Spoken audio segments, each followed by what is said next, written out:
Welcome to Whispers of Time. On today's episode, we whisper the story of a man from times past named Julius Caesar. Julius Caesar was a military genius, a dictator, a hero of Rome who was brutally stabbed 23 times by his closest allies. He wasn't assassinated just because he was too powerful. The real reason behind his murder was far more personal, philosophical, and terrifyingly modern. This isn't a story taught in school, because history doesn't repeat itself, it rhymes. And today, we follow that rhyme into betrayal, ego, and a warning for every rising empire. Let's rewind. Julius Caesar wasn't born a king. He was a cunning political outsider, a man who climbed a Roman power ladder with brilliance, bravado, and a lot of blood. He was charming. He was strategic. He was the kind of man who made history, not waited to be remembered by it.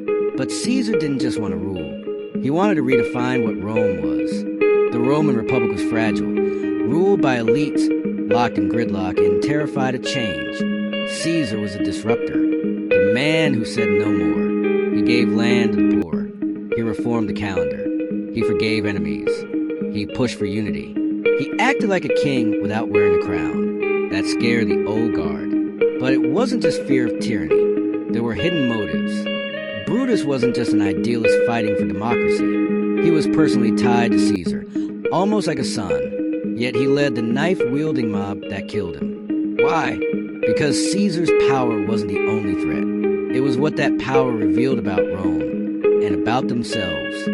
Caesar had exposed the Senate's weakness. He bypassed them, outshined them, outsmarted them. He proved one dangerous truth. The Republic no longer worked. To Brutus and the others, this was unbearable. Not just because of politics, but because it shattered their identity. Who were they without the Republic? Without their rituals, their status, their control? So they told themselves a noble lie, that killing Caesar would save Rome. But they weren't defending democracy. They were defending a dying illusion.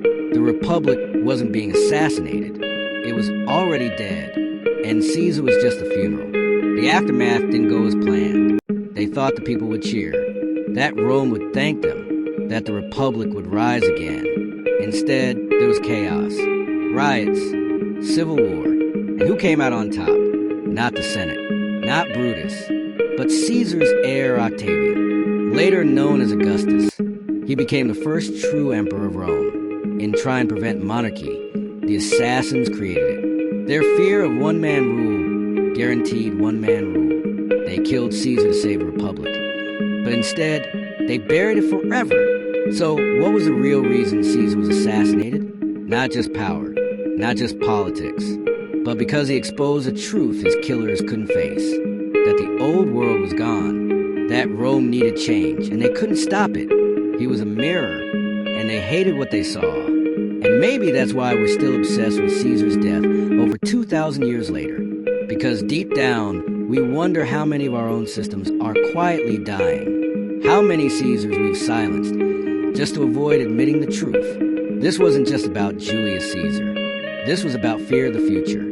And that fear still rules empires today. But here's the most haunting part of it all. Julius Caesar didn't die because he broke the system. He died because he revealed that it was already broken, and the people in power couldn't live with that truth.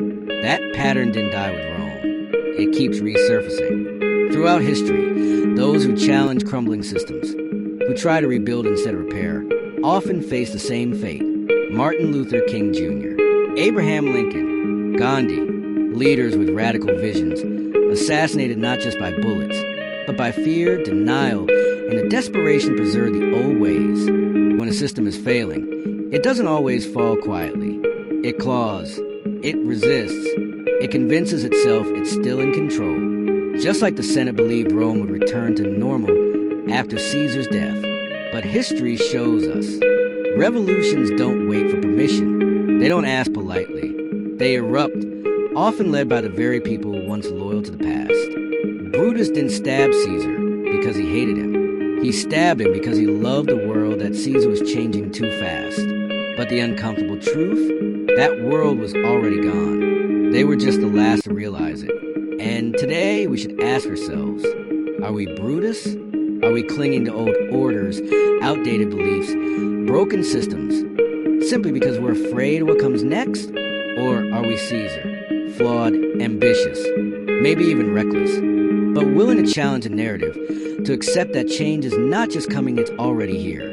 Because the story of Julius Caesar isn't about ancient Rome. It's about now, the systems we defend, the truths we ignore, the futures we fear, and the lengths we'll go to pretend nothing is changing, even when it already has. But here's what no one ever tells you. Julius Caesar didn't truly die on the Ides of March. Not really. His ideas, his legacy, his impact, they lived on in the empire that rose after him, in the systems of power built in his shadow, in the leaders, for better or worse, who modeled themselves after his example. Because Caesar wasn't just a man.